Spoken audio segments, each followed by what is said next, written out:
નમસ્કાર.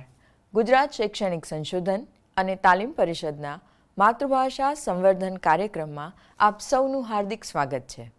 મિત્રો, માતૃભાષા સંવર્ધન કાર્યક્રમ સંદર્ભે આપણે ગુજરાતી ભાષાનો વિશેષ પરિચય મેળવ્યો છે. ક્યાંક આપણે નાટકો પણ જોયા છે, ક્યાંક ગીત સાંભળ્યા છે અને મધ્યકાળમાં જઈને નરસિંહ અને મીરાનો પણ પરિચય મેળવ્યો છે. આજે ગુજરાતી ભાષાના એક પ્રખર કવિનો આપણે પરિચય મેળવવાનો છે અને એ પણ એક કવિના મુખે. હા, આપણે રાજેન્દ્ર શાહને આજે ઓળખીએ કવિ શ્રી વિનોદ જોશીના મુખે. આજના તજજ્ઞ છે કવિ શ્રી વિનોદ જોશી. તેમનો પરિચય મેળવીએ. તેમનું મૂળ નામ જોશી વિનોદ હરગોવિંદ. તેમનો જન્મ અમરેલી જિલ્લાના ભોરિંગડામાં 1955ના ઓગસ્ટ મહિનાની 13 તારીખે થયો. તેમનું મૂળ વતન ભાવનગરનું બોટાદ. તેઓ અભ્યાસે MA અને PhD થયા. વ્યવસાયે ભાવનગર યુનિવર્સિટીમાં તેમણે ગુજરાતી ભાષા સાહિત્ય ભવનના ગુજરાતી વિભાગના અધ્યાપક અને અધ્યક્ષ તરીકે તેમજ ડીન ફેકલ્ટી ઓફ આર્ટ્સ તરીકે જવાબદારી નિભાવી છે. તેમના પારિતોષિકમાં તેમની પરંતુ કવિતા સંગ્રહ માટે કવિ શ્રી જયંત પાઠક પારિતોષિક તથા નિવેશના વિવેચન માટે ગુજરાતી સાહિત્ય પરિષદ દ્વારા તેમને પારિતોષિક પ્રાપ્ત થયેલ છે. ઝાલર વાગે જૂઠડી કવિતા સંગ્રહ માટે તેમને ક્રિટિક્સ એવોર્ડ તથા ઉમાશંકર જોશી એવોર્ડ પ્રાપ્ત થયેલ છે અને તેમના પ્રકાશનમાં ઓડિયો કેસેટ પરંતુ, કવિતા સંગ્રહ શિખંડી, પત્રકથા મોરપીંછ, પદ્યવાર્તા તુંડિલ તુંડિકા, વિવેચન સોનેટ અભિપ્રેત, અમૃત ઘાયલ વ્યક્તિમત્તા અને વાङ्મય, ઉદ્ગ્રીવ, નિવેશ તેમજ સંપાદન નિરક્ષીર, રેડિયો નાટક, સાહિત્યનો આસ્વાદ, રાસ તરંગીણી અને સંશોધનમાં રેડિયોના તથા સ્વરૂપ સિદ્ધાંત મુખ્ય છે. કવિ શ્રી વિનોદ જોશીને સાંભળીએ રમેશ પારેખ વિશે. GCERTના ઉપક્રમે માતૃભાષા સંવર્ધન નિમિત્તે જે આ કાર્યક્રમ આપ સૌ સમક્ષ પહોંચી રહ્યો છે, એમાં હું વિનોદ જોશી આપનું સ્વાગત કરું છું. આપની સાથે હું થોડી શબ્દની વાત માંડીશ, થોડી કવિતાની વાત માંડીશ અને આપણી માતૃભાષા એનો શો મહિમા છે અને એની સાથેની આપણી નિસ્બત કેવી તીવ્ર હોવી જોઈએ એની વાત કવિ રમેશ પારેખની કવિતાને કેન્દ્રમાં રાખીને હું કરીશ. હું માનું છું કે તમને સૌને એ ગમશે. એક વાત તો એ ચોક્કસ છે કે માતૃભાષા આપણે સૌ એવે વખતે શીખીએ છીએ જ્યારે આપણને એ ખબર હોતી નથી કે આપણે કોઈ પણ ભાષા શીખી રહ્યા છીએ. ભાષા વિજ્ઞાનીઓ એવું કહે છે કે આપણી અભાન અવસ્થામાં આપણે જે ભાષા શીખ્યા હોઈએ એ ભાષાનો સંસ્કાર મૃત્યુ પર્યંત રહે છે અને મનુષ્ય એ ભાષામાં જ મૌલિક વિચાર કરી શકે છે. હા, બીજી ભાષાઓ શીખી શકાય છે. ભાષા તો એપ્લાઇડ છે. એપ્લાઇડ એટલે આરોપી શકાય તેવી, આપ જાણો છો. પણ કોઈએ આરોપણ કર્યું અને આપણને ખબર પણ નથી પડી અને આપણે શીખી ગયા છીએ એવી ભાષા એ આપણી માતૃભાષા છે. અને એ માતૃભાષા આપણને વિચાર કરવા પ્રેરે છે, આપણે ઉર્મિઓ, સંવેદનો એની સમીક્ષા કરવા પ્રેરે છે અને એના દ્વારા આપણે પરસ્પરનો સહયોગ સાધીએ છીએ, આપણે પરસ્પર નિકટ આવીએ છીએ. જેમ અત્યારે હું આપ સૌની નિકટ આવું છું. પણ હું એક કવિને મારી સાથે રાખું છું. કવિ સદેહે વિદ્યમાન નથી, પણ શબ્દદેહે આપણા સૌને જેણે મોહિની લગાડી હોય એવા કવિ છે. કવિ રમેશ પારેખ. રમેશ પારેખની કવિતાની જ્યારે હું વાત કરું છું ત્યારે 2-3 વાત સૌથી પહેલાં એ કરવા ઈચ્છીશ કે આ કવિ આપણી ભાષાનો આધુનિક યુગનો એક એવો કવિ છે જેની પાસે આવેલી ગુજરાતી ભાષા નવી બની ગઈ છે. ગુજરાતી ભાષાના પણ કેટલા રંગરૂપ અને મરોડ છે, અને કવિના સ્પર્શે ભાષા હંમેશા નિત્ય નૂતન એવી બનતી રહેતી હોય છે. ક્ષણે ક્ષણે યન નવતામ ઉપેતી તદેવ રૂપમ રમણીયતાયા, આવું કહેવાયું. કવિના સ્પર્શથી ભાષા નવી બની જાય. રમેશ પારેખે ગુજરાતી ભાષાને પોતાના સર્જક સ્પર્શથી એવી તો નૂતન બનાવી અને એને એના જે નિયત રૂઢિગત એવા જે અર્થો હતા એમાંથી એવી તો ખસેડી દીધી અને એવી રીતે એની શક્તિઓને આપણા સૌ સમક્ષ પ્રગટ કરી આપી કે આપણને એમ લાગે કે ના, આપણી માતૃભાષા આપણને ગૌરવ અપાવે એવી છે, આપણે ટટ્ટાર ઊભા રહી શકીએ એની સાથે એવી છે. તો આપણી ગુજરાતી, આપણી પોતાની ગુજરાતી, એનું સંવર્ધન તો શું, પણ એનું સખ્ય, એનું સાન્નિધ્ય, એની સાથેની આપણી નિજી નિસ્બત, એને ધ્યાને રાખીને રમેશ પારેખ વિશે થોડીક વાત હું તમારી પાસે કરું. આ એવો કવિ, અમરેલીમાં વસતો કવિ, આયુષ્યના મોટાભાગના વર્ષ આ કવિએ અમરેલીમાં પસાર કર્યા. એ પછી થોડો વખત ગાંધીનગરમાં અને જીવનના પાછલા વર્ષ એમણે રાજકોટમાં પસાર કર્યા. આમ જુઓ તો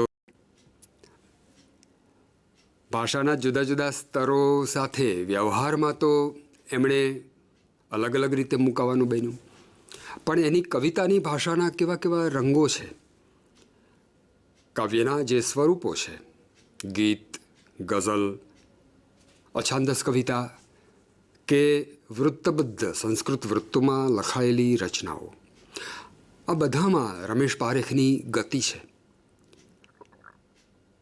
એની ભાષાનો જે લય છે, કાવ્ય ભાષાનો લય એ વ્યવહારની ભાષાના લય કરતાં જુદો છે. હું બોલું છું ત્યારે મારી ભાષામાં લય છે, પણ આ લય એ કવિતાનો લય નથી. પણ રમેશ પારેખની કવિતામાં જ્યારે લય પ્રયોજાય ત્યારે શબ્દો એની સાથે કેવી રીતે જોડાતા જાય. ધીમે ધીમે ઢાળ ઉતરતી ટેકરીઓની સાખે તમને ફૂલ દીધાનું યાદ. આપણને એમ થાય કે આ ટેકરીઓ તે કંઈ ઢાળ ઉતરતી હશે, પણ તો પછી ઢાળ ઉતરે કોણ? તો ટેકરીઓ ઉપરથી કોઈક ઢાળ ઉતરે એટલે તરત જ એક બીજું પરિમાણ એની સાથે જોડાઈ જાય. કાવ્ય છે એ અર્થ કરવા માટે નથી, કાવ્ય એ સૌંદર્ય અનુભવવા માટે છે. કાવ્યનું સૌંદર્ય કાવ્ય ભાષા દ્વારા આપણે અનુભવવાનું હોય છે, અને એટલે આપણે શબ્દના અર્થમાં જો સમેટાઈ જઈએ તો કવિતા આપણા સુધી કદી ના આવે. કવિતાનો આનંદ આપણને એ રીતે કદી ન મળે. શબ્દાર્થ એ તો એક પગથિયું છે, પણ એ શબ્દાર્થને વળોટીને જ્યારે આપણે આગળ જઈએ ત્યારે એના ખરા સંદર્ભો આપણા ચિત્તમાં ઉગે. રમેશ પારેખની આ એક પંક્તિનું મેં ઉદાહરણ આપ્યું, પણ તમે જુઓ કે ગોરમાને 5 આંગળીએ પૂજા ને નાગલા ઓછા પડ્યા રેલો, કમખે દોથો ભરીને કંઈ ટાંક્યા ને આભલા ઓછા પડ્યા રેલો. બહુ પરિચિત એવી કવિતા છે. આભલા ઓછા પડવા એટલી વાતે આપણને તરત ખ્યાલ આવે છે કે કશુંક અધૂરું, કશુંક અપૂરતું એવું થયું. પણ આ અપૂરતું રહે એવી અભિલાષા તો નહોતી. પૂજ્યા તો છે 5 આંગળીએ, દોથો ભરીને ટાંક્યા છે, અને છતાં કશુંક ઓછું પડે છે.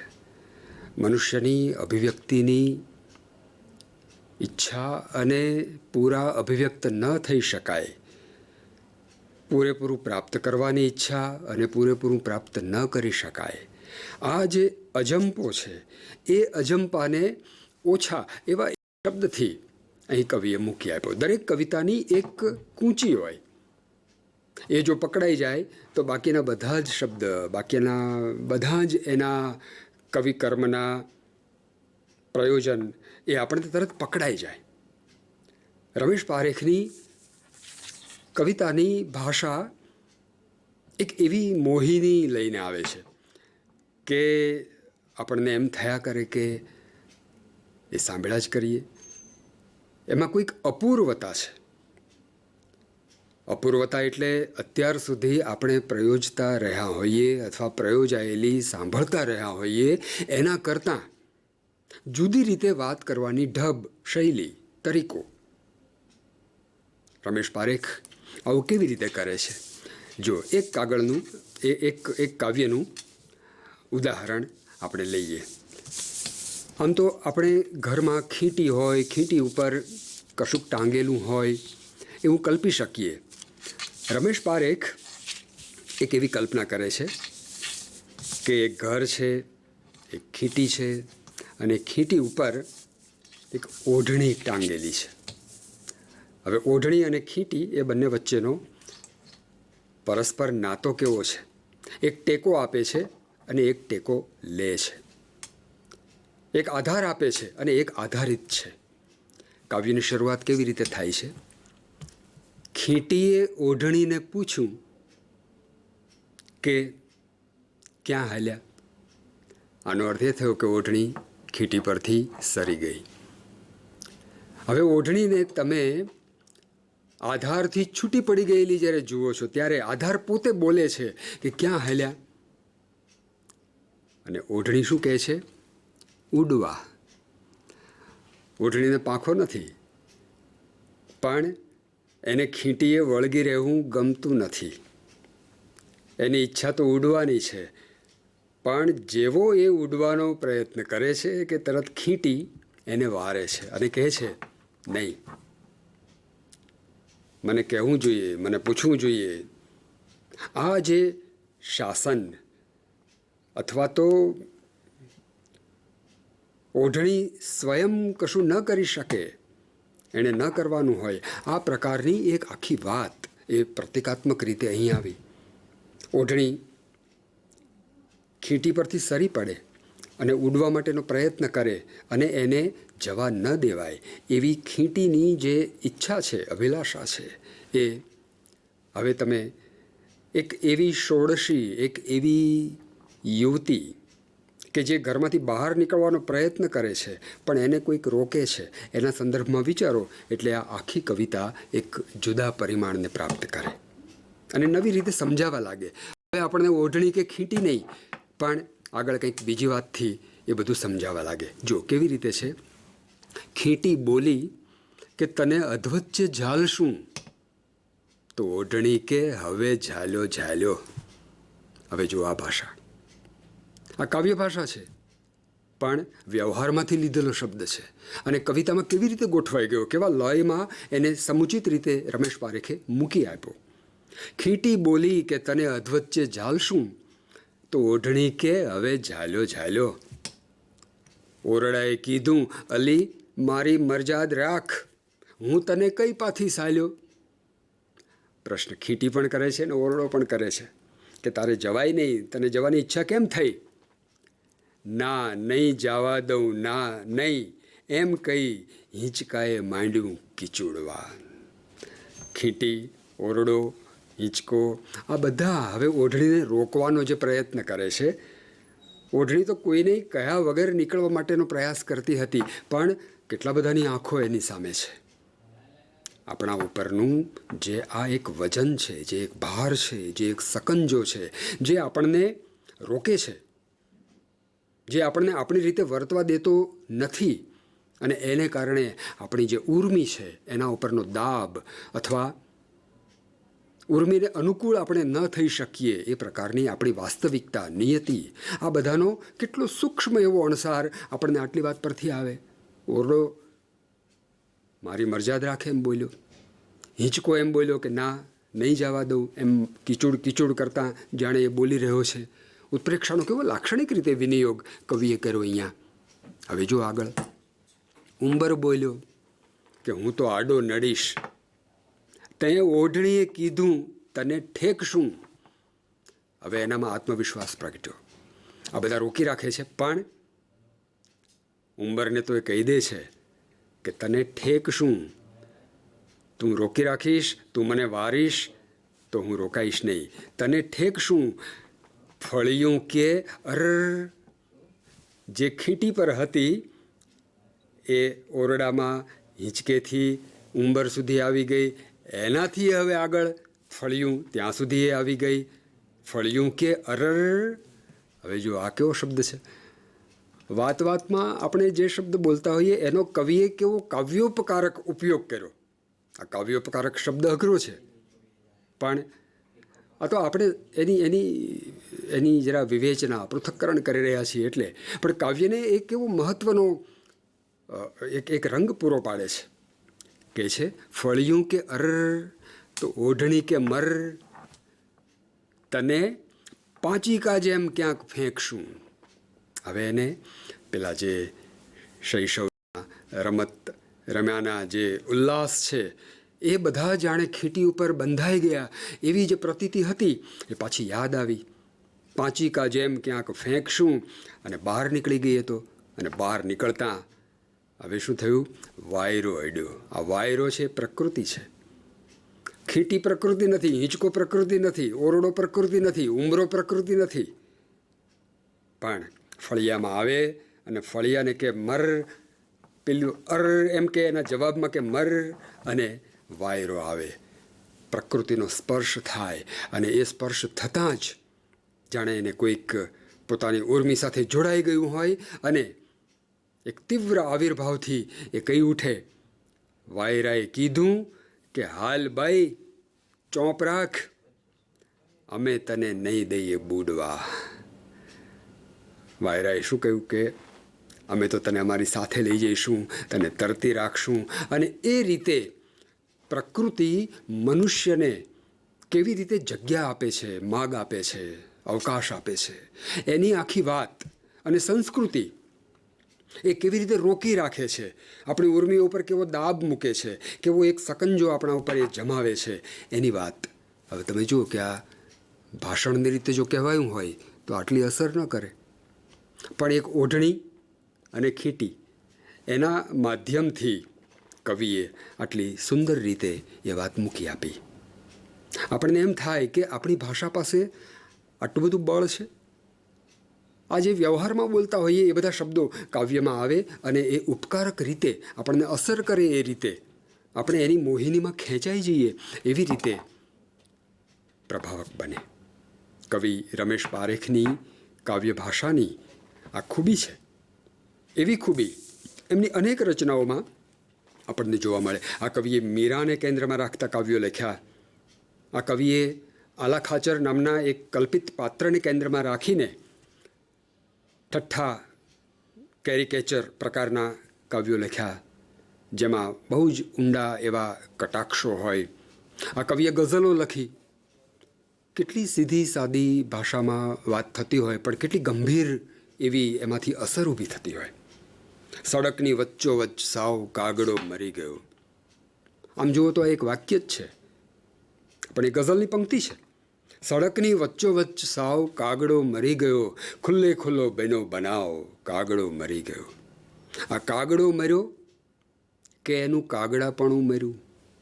તું સિદ્ધ એ કરી બતાવ કાગડો મરી ગયો. જર્મન ફિલસૂફ કાન્ટ એમ કહે છે કે વસ્તુ અને વસ્તુતા એ બંનેને આપણે જુદા નથી પાડી શકતા. આપણે વસ્તુથી ખેંચાઈ જઈએ છીએ અને વસ્તુતાને પછી છોડી દઈએ છીએ, એની ખબર જ નથી પડતી. આ કાગડો મર્યો કે એનું કાગડાપણું મર્યું?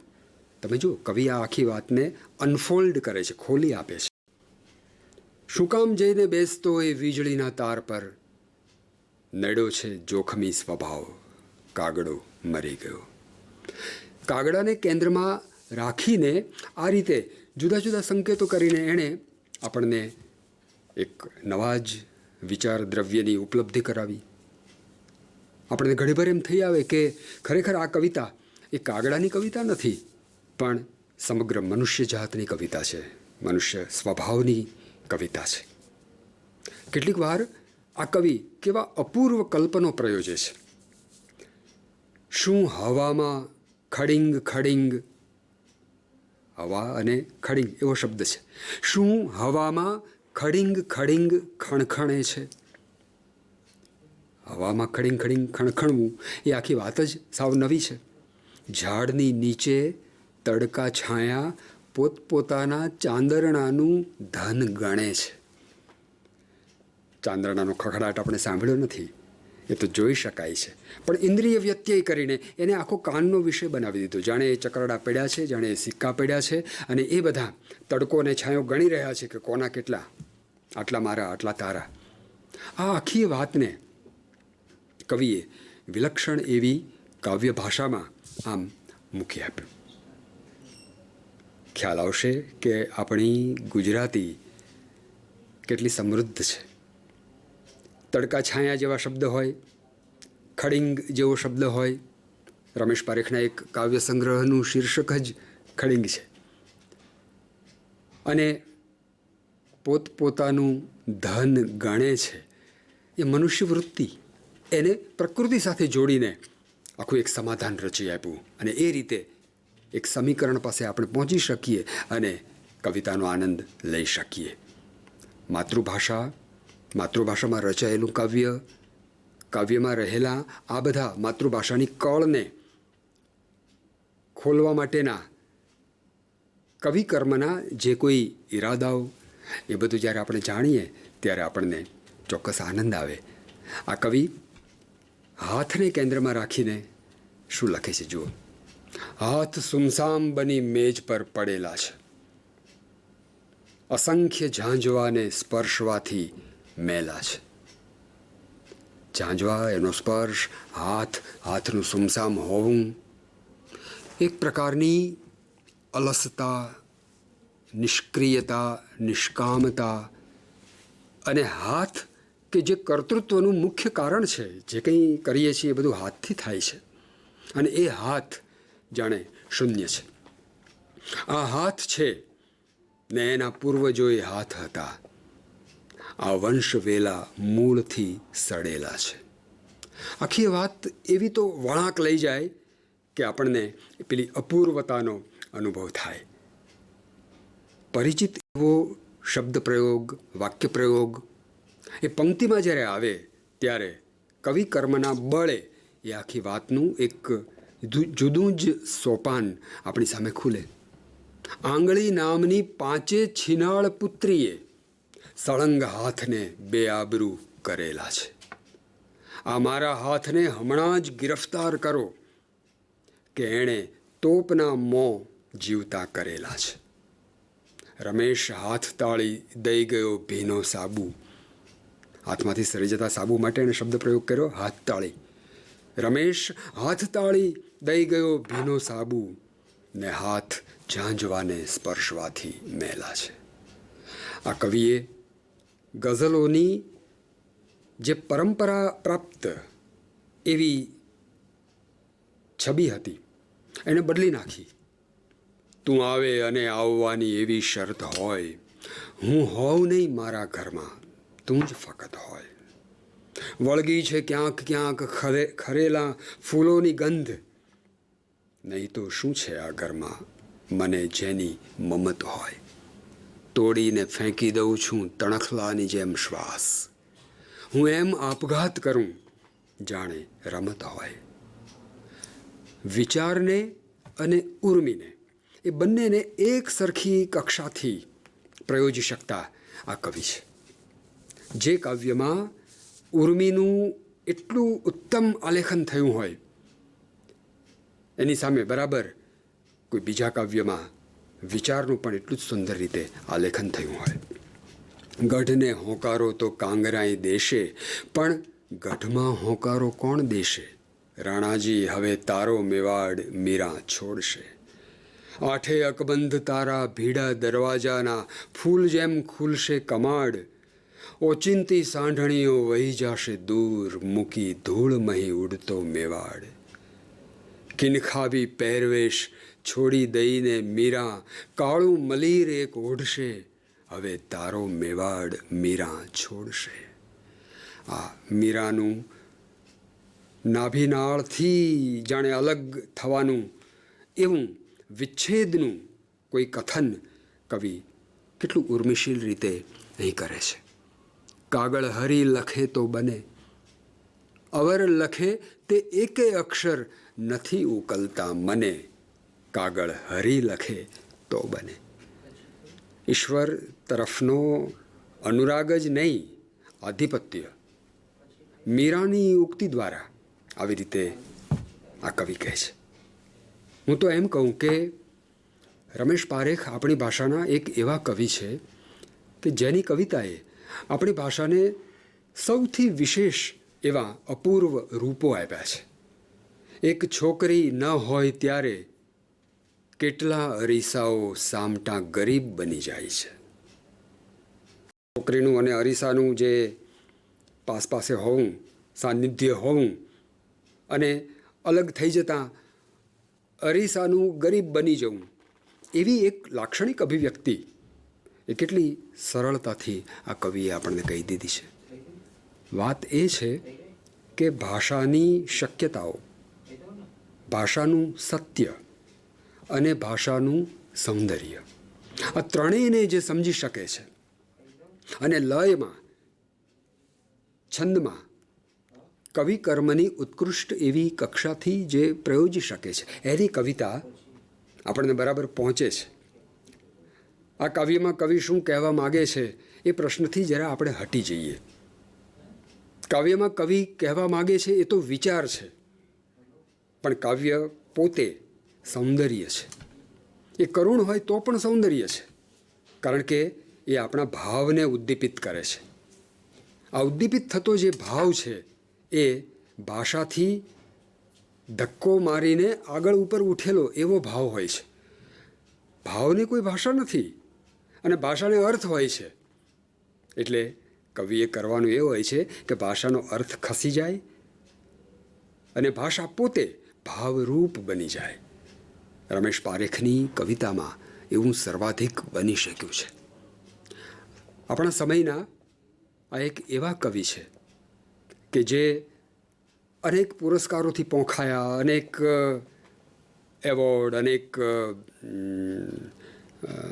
સન્માનો એ બધા એમણે પ્રાપ્ત કર્યા, પણ ખરું સન્માન તો આપણી ભાષાનું આ 6 અક્ષરના નામ સાથે જે જોડાણ થયું એમાં છે. જે પોતાની ભાષાને આટલી વિશિષ્ટ રીતે અને આટલા ઊંડાણથી પ્રયોજી શકે અને કામચલાઉ નહીં, ટકાઉ એવી રીતે પ્રયોજી શકે, એ કવિએ માતૃભાષાનું ખરું સંવર્ધન કર્યું કહેવાય. માતૃભાષા સંવર્ધન એ એક બીજા અર્થમાં માતૃભાષાનું અનુષ્ઠાન છે, જે આપણા વિચારોને, જે આપણી ઉર્મિઓને પોષે છે, એનાથી વિમુખ આપણે થઈ ન શકીએ અને એની સાથેનું આપણું અનુસંધાન વધુને વધુ ગાઢ, વધુને વધુ તીવ્ર બનતું રહે એવી અભિલાષા સાથે ગુજરાતીને વંદન કરીને હું વિરમું. ધન્યવાદ.